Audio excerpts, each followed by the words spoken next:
So I think all of these are, to bring it back, consequences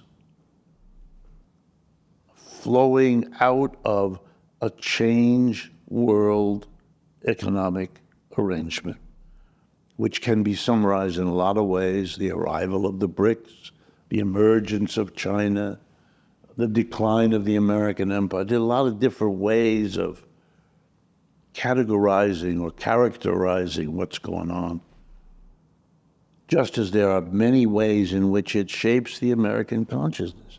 I think Americans are very distressed. They get it. There's a reason why MAGA is the slogan. Why? Make America great. They know that there was something lost.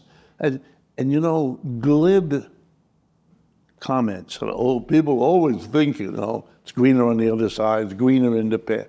Yeah, it is a little bit automatic, but that doesn't mean it's wrong. That doesn't mean you're done with your analysis when you can show people are grabbing onto some manner of speaking. They're also expressing something running real deep in them that they know. You know, the war in Vietnam, forget everything else. It was lost. We lost. The war in Iraq, we lost. The war in Afghanistan, we lost. The war in Ukraine, we lost. Holy mackerel, what is that?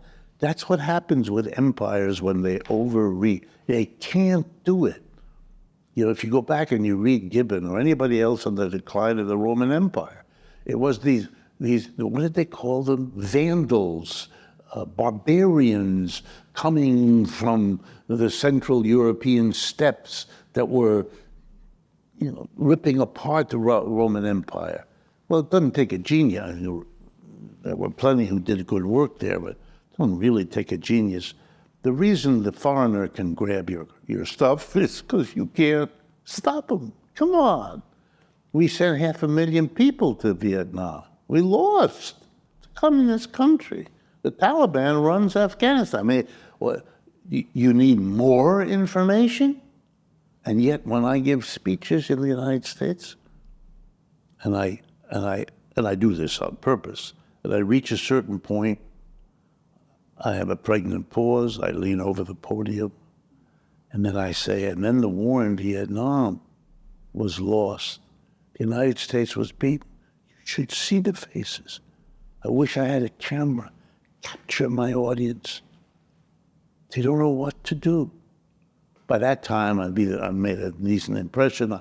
I'm a bit of a stand-up comedian. I make jokes. I try to make the lecture. It's American audience. They used to TV, so I try to be entertaining.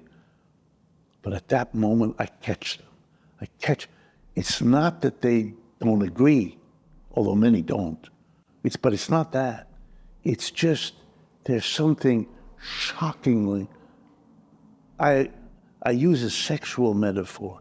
It's not that we don't know what's behind the clothing, but when a person takes their clothing off, there's a moment of sort of shock, because we've all grown up in a society that says that's not the way it's supposed to be. It's not the appropriate thing. You're supposed to have a top and a bottom, particularly the bottom, and we're not supposed to see. We all know what's there.